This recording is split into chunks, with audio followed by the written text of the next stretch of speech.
दुआ सहरा वाले के लिए आए हैं। क्या अपडेट है सर? मतलब मैं तो मैं यहाँ से फारिग हूँ, नया आया सब आएगा उससे पूछिएगा। क्यों? अल्लाह खैर करे। नहीं नहीं, ऐसा क्या है? हाँ सही, नया से जो आएगा वही बताएगा।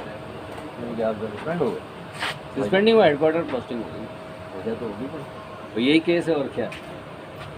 तो कोई इन्वेस्टिगेशन तो की होगी ना आप लोगों ने? साथ नहीं, इन्वेस्टिगेशन इसकी एवीसीसी वाले बनाएंगे सर। आप ये तफ्तीश जो है ना, बच्चे की 14 साल से एवीसीसी वाले करते हैं। एवीसीसी गार्डन जाती है। अच्छा सही है, 14 साल से ऊपर थाने में रहती है, 14 साल तक की एवीसीसी गार्डन।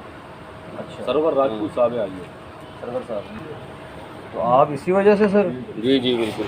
सस्पेंड, वो मतलब जो भी आपको इस केस की वजह से जी ना करें सर। हाँ हाँ, ऐसे ही होता है। ये कहा गया था कि वो तो जलसे में सारी पुलिस लगी हुई, वहाँ से फिर उम्मीद तो करेंगे। वहाँ से जलसे से फारिग होकर मैं आया हूँ, तो 12 बजे से सुबह 6 बजे तक घरों की तलाशी करवाते रहा। तो दूसरी रात भी सारी मैंने घरों की तलाशी की। अच्छा, जहाँ जहाँ उन्होंने बोला वहाँ हमने सर्च की है।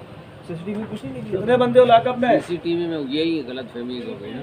सीसीटीवी में जो आ रहे थे वो बच्ची, एल मोल्ला ने कंफर्म कर दिया यही है, लेकिन वो बाद में पता चला वो बच्ची नहीं है, वो बच्ची कोई और है। वो बच्ची भी मिल गई, सुबिया है। वो तो आगे पता चल गया, वो तो मैटर आ गया। इसकी कोई अभी तक सीसीटीवी नहीं मिली? कुछ भी नहीं मिल रहा, कोई शोर नहीं मिल रहा ना। कोई एक मैं थोड़ी काम कर रहा हूँ, इदारे कर रहे हैं काम, पता सारे है इदारे ऐसा नहीं है और राउंड दी क्लाक काम हो रहा है। हाँ होते बाद कैसे ऐसे अटक जाते हैं। चले सर, आप हाजिरी दें वहाँ पर।